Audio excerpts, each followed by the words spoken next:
खटका मार देता था, उंगली उल्टी करके यूं, जैसे मटका पे कोई टन टन बजा रहा हो, और ऐसा करके उसको अच्छा लगता था। कुछ लोग कहते हैं क्या किया, कुछ लोग समझते ही नहीं थे। एक दिन एक साधु महात्मा गए, कहा भाई मुंडन कर दो, कर दिया, और करने के बाद टन।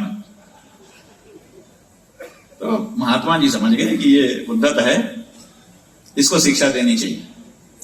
तो महात्माओं की शिक्षा ही अलग तरह की होती है। महात्मा जी ने कहा अच्छा ये क्या तुमने कुछ किया क्या? बोले महाराज मटकी जैसा आपका सिर है, हमने जगह कि कहीं इसमें क्रैक तो नहीं है, जरा देख लें, टन टन बोल रहा है कि नहीं। कहा जरा फिर से करना, तुम बहुत अच्छे से खटका मारते हो। तो उसने सोचा कि आज तक तो ऐसा कोई मिला नहीं, फिर उसने खटका मार दिया। महात्मा जी ने 1 रुपया कलदार, अभी जैसे हमारे वो कहाँ गए पेशवा साहब, पेशवा साहब ने अभी आपको दिखाया ना कि जजियागर में कैसा सिक्का मिलता था, ऐसे कलदार सिक्का उस समय मिलता था। निकाल के दिया, कहा इतना बढ़िया खटका कौन मार सकता है, तू बेटा एक बार और। तो एक बार और मारा, एक और सिक्का दे दिया। अब उस लड़के की आदत पड़ गई, उसने कहा कि इससे तो अपने को इनाम मिलता है, चले गए। महात्मा जी बाहर निकले, उन्होंने देखा कि एक पहलवान जा रहा है नाई की दुकान में। उन्होंने कहा ठीक है, थोड़ा चबूतरे पे बैठ के आनंद ले ही लेता हूं। बैठ गए, और उसने नाई के बेटे ने मुंडन किया, और उसको तो एक आदत पड़ गई थी, खटका मार देंगे तो सिक्का मिलेगा इनाम। तो उसने सोचा कि ये तो महात्मा जी से भी ज्यादा मालदार लगता है, जब तगड़ा ही मारता हूं ताकि तगड़ा ही मिल जाए। तो यूं दिया, अब जैसे ही दिया उसने ऊपर देखा, क्या करता है, खटका मारा क्या? वो तो डब्बा है। क्या सच बोल? कहा जी। तब तक तो पहलवान साहब को गुस्सा आ गया, कुर्सी से दमक करके खड़े हुए, गला पकड़ लिया, उठा के पटक दिया, 3-4 हड्डियां इधर की, 3-4 हड्डियां उधर की।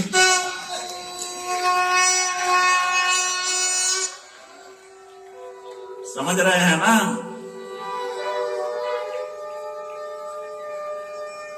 आप साधु को खटका मार सकते हो, साधु तो इनाम ही दे देगा, लेकिन कोई ना कोई पहलवान मिलेगा, चकनाचूर करेगा। हर हर महादेव।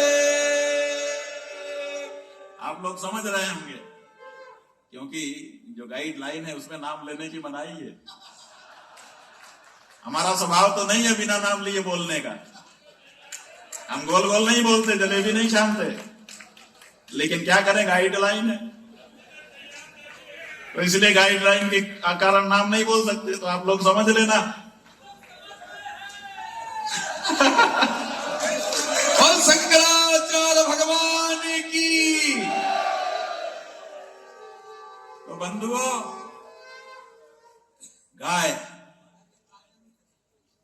ये गाय जो है ना, ये गाय जो है, ये हमारी आत्मा है। इसके बिना हमारा अस्तित्व नहीं रहेगा। अगर ये समाप्त हो गई तो हम समाप्त हो जाएंगे, दैवी संस्कृति समाप्त हो जाएगी। और इसीलिए आज से नहीं, जाने कब से, जब से सृष्टि बनी है, गाय पे प्रहार हो रहा है। जब देखो कोई ना कोई गाय पे प्रहार करता है, गाय को नष्ट करने की कोशिश करता है। घोर अनीति निशाचर करही, सीधही विप्रधेनु सुरधरणी। निशाचरों का काम क्या है? ये गाय को मारते हैं, ये ब्राह्मण को मारते हैं, और देवताओं से संबंधित जो भूमि भवन हो उनको मारते हैं, कब्जा करते हैं। यही इनका काम है। जो लोग ये कर रहे हैं उन्हीं के वंशज हैं। निशाचर, निशाचर के नाम लेने पे प्रतिबंध नहीं है, इसलिए निशाचर नाम तो ले ही सकते हैं। ये निशाचर की प्रवृत्ति है।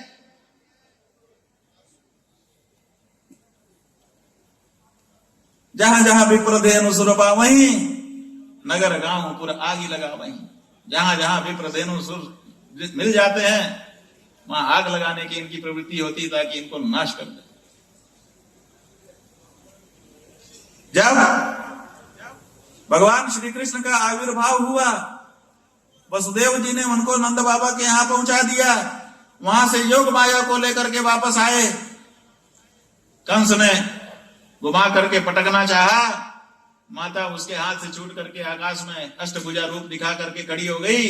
कहा तू मुझे क्या मारता है, तेरा मारने वाला उत्पन्न हो चुका है।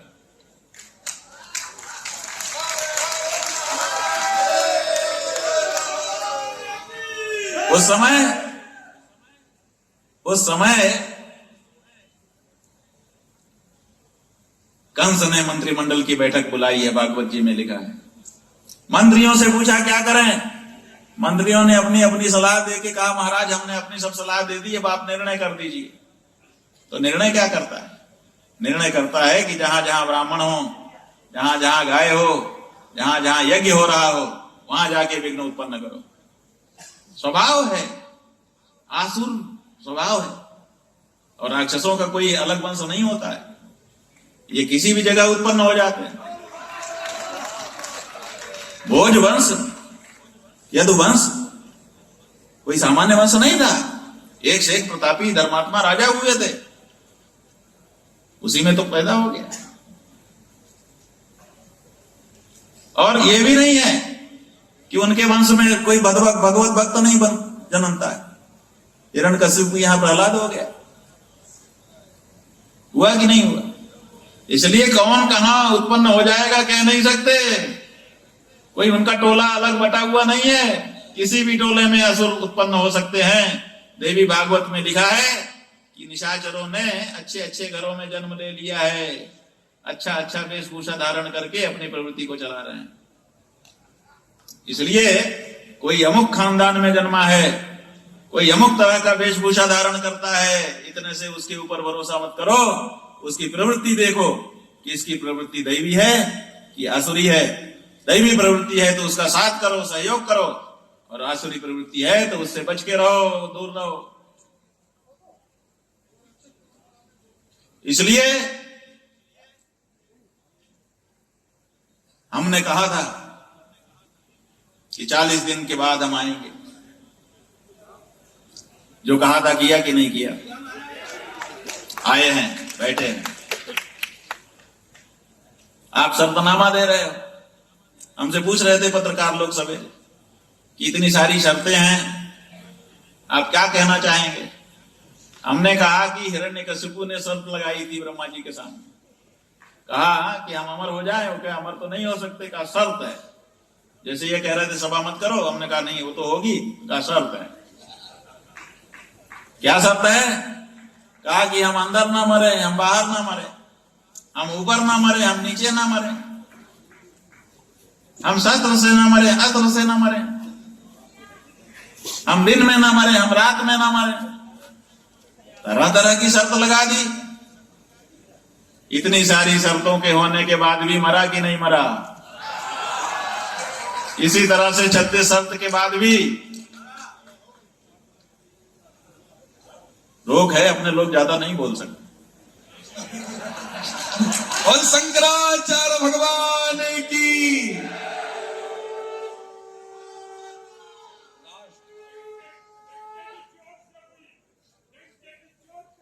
गौ माता के लिए जाने कितने युद्ध हुए हैं। वृत्रासुर नाम का ऋग्वेद में वर्णन आया है कि वृत्रासुर असुर हो गया। यह आसुरी प्रवृत्ति है कि गौ ब्राह्मण को मारो। उसने सोचा कि पूरे देश की गायें इकट्ठी करके ये गुफा में बंद करके सील कर देता हूं दरवाजा, सब मर जाएंगी। उसने ये कर दिया। पणि नाम के असुरों का सहाय लेकर के सब जगह से गाय हकवा हकवा के ले आया और एक बड़े पर्वत की गुफा में सबको बंद कर दिया। जब गायें बंद हो गई तो दूध मिलना बंद हो गया। दूध मिलना बंद हो गया तो दही जमना बंद हो गया। दही जमना बंद हुआ तो घी निकलना बंद हो गया। घी निकलना बंद हुआ तो उसी घी से देवताओं के लिए रोज हिंदू के घरों में आहुति होती थी। आहुति बंद हो गई। देवता कमजोर महसूस करने लगे, कह रहे हमें तो आहुति नहीं मिल रही है, क्या बात है? पता किया तो पता चला कि गायें गायब हो चुकी हैं। गायें गायब हो गई, किसने किया? पता करने पर पता चला कि वृत्रासुर नाम का असुर है, उसने ये सब किया। कहा मारो उसको, खत्म करो, उसके विरुद्ध धर्म युद्ध करो। पता किया तो पता चला कि उसने तो वरदान ले लिया है। क्या वरदान लिया है? वरदान ये ले लिया है कि ऐसी कोई धातु हो जो सर्वथा शुद्ध हो, जिसमें अशुद्धि का लेश मात्र ना हो, उस धातु से अगर शस्त्र हो उससे वो मारा जाएगा। और धातुओं का नियम है बंधु, चाहे सोना हो, चाहे चांदी हो, चाहे तांबा पीतल कांसा हो, इसमें खोट मिलानी पड़ती है तब शस्त्र अस्त्र बनता है, नहीं तो बनी नहीं पाता है। धातु में कठोरता मिलावट के बिना नहीं आती है। तो आप कोई भी हथियार बनाओ, उस हथियार में खोट मिलाना पड़ता था, और उसने वरदान मांग लिया कि सर्वथा शुद्ध होना चाहिए। अब विद्वानों की मंडली बैठी, ये विद्वान ऐसे नहीं पूजे जाते हैं। जब कठिन कठिन सवाल आते हैं तब उसमें से ये रास्ता निकालते हैं। जब बड़े बड़े नामा आते हैं तब उसके अंदर से रास्ता निकालने वाले ये हमारे विद्वान हैं, हमारे संत हैं। इन्होंने रास्ता निकाला। इन्होंने कहा कि अगर हड्डी जो है वो भी धातु है, शरीर के अंदर भी 7 धातु होते हैं, रस रक्त आदि, उसमें अस्थि भी एक धातु है। और अगर कोई व्यक्ति जन्म से लेकर के जब तक वो जीवित है प्रतिदिन गव्य का सेवन करे तो उसकी हड्डी में दोष नाम मात्र का भी नहीं आता। हमारे यहां पंचगव्य प्राशन का नियम है, यत्वगस्तिगतम पापम देहे तिष्ठति मामके प्राशनात् पंचगव्यस्य दहत्यग्नि निरिवेन्दनम। जैसे आग ईंधन को जला करके समाप्त कर देती है, ऐसे ही अगर कोई पंचगव्य का प्राशन करे तो कोई दोष पाप उसके हड्डी तक में घुस गया है, खूब अंदर तक, वो भी बाहर निकल करके आ जाता है। इसीलिए आयुर्वेद शास्त्र में लिखा है कि हर हिंदू को जो दोषी पापी नहीं होना चाहता, भोजन में रोज कम से कम 1 चम्मच ही सही गाय का घी उसको खा लेना चाहिए। वो गाय का घी जब तक नहीं पचता है तब तक उसके शरीर में पाप नहीं घुस सकता। अभी भी हमारे घरों में नियम है कि जब भोजन परोसा जाता है तो 1 चम्मच मां डाल देती है। वो इसलिए नहीं डालती है कि ताकत आ जाएगी, वो इसलिए आ जाती है कि कहीं दोष पाप ना आ जाए मेरे बेटे बेटी में।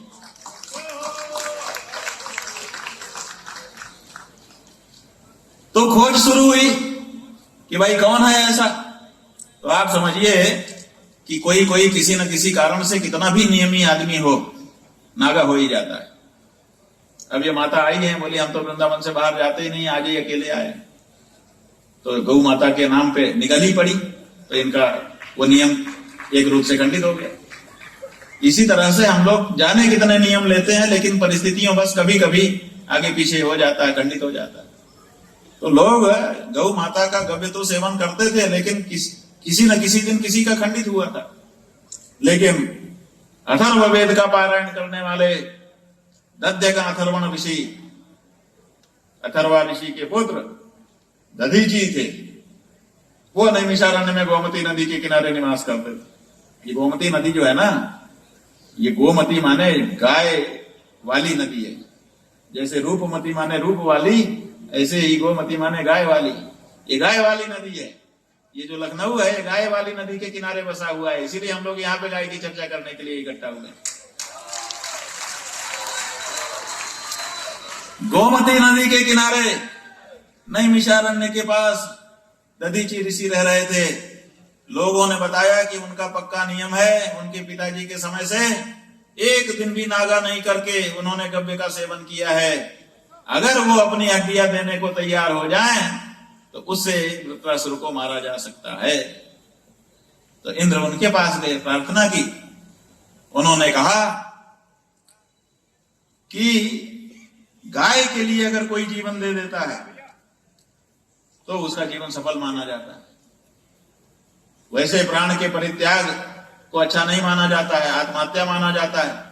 लेकिन अगर गाय के लिए, ब्राह्मण के लिए कोई जीवन दे दे तो उसको देवत्व की प्राप्ति होती है।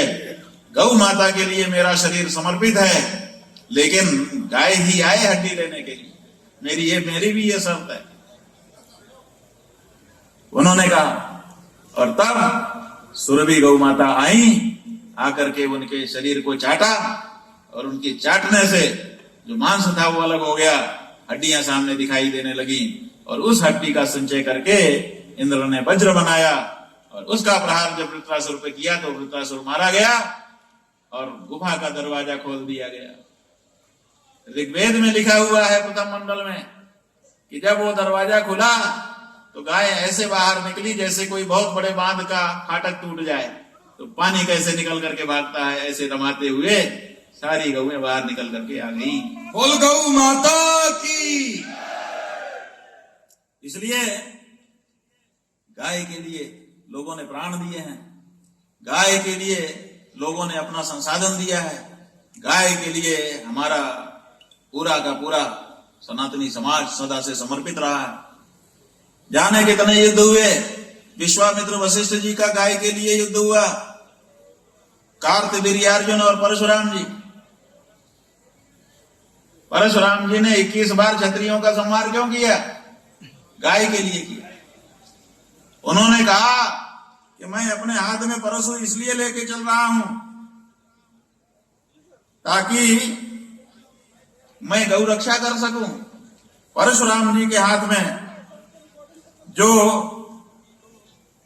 परशु है वो गौ माता की रक्षा के लिए उन्होंने धारण किया। लिखा हुआ है, गवाम दुखम असहमानो भार्गव शत्रुतापनः चकार निक्षत्रियाम पृथ्वीम सप्तकृत्वो महामनाः।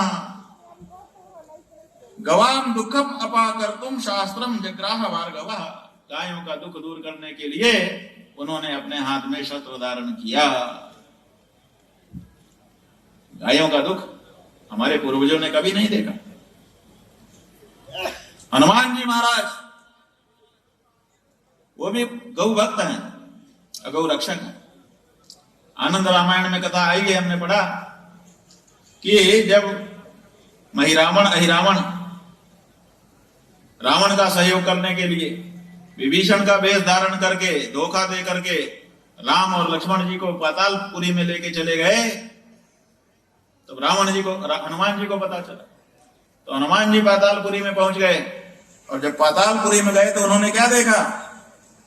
तत्र दृष्टा ही गावो वै बहुलाः कपिलास्तथा बद्धाश्चा धर्मभिस्तत्र पदार्थम पापकर्म भी। वहां पर उन्होंने देखा कि हजारों गायें हत्या करने के लिए बांधी गई हैं। जैसे ही हनुमान जी ने यह दृश्य देखा, तत्काल वो युद्ध निरत हो गए, अहिरावण महिरावण को मार दिया, और मार करके बंधनम छेदयामास गवाम मारुति नंदनः। गायों का बंधन खोल दिया।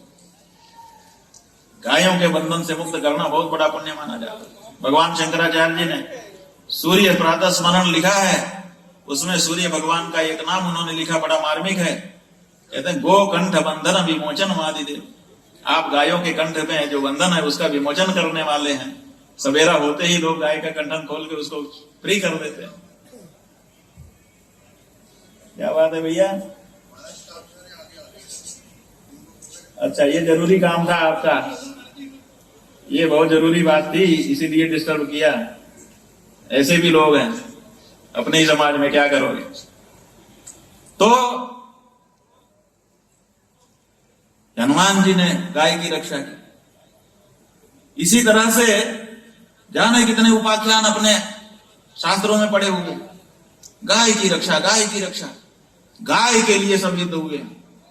इसलिए गाय की रक्षा कोई सामान्य बात नहीं है। गाय की सेवा के लिए राम आए, गाय की सेवा के लिए कृष्ण आए, गाय की सेवा के लिए हमारे पूर्वजों का सारा जीवन रहा। उसी गाय का अगर अपमान हो रहा है तो इसको किसी भी दशा में स्वीकार नहीं किया जा सकता है। और गाय को परेशान करने वाला हिंदू नहीं, दैवी संपत्ति का व्यक्ति नहीं, वो राक्षस है, निशाचर है। वो कोई हो, वो सगा भाई भी हमारा हो, अरे भाई तो दूर, हमारा सगा बाप भी हो और गाय को सताए तो हमारे लिए वो निशाचरी है। इसलिए तुमसे हमारा एक ही रिश्ता हो सकता है, और वो रिश्ता युद्ध का रिश्ता हो सकता है। बोलिए गौ माता की। धर्म युद्ध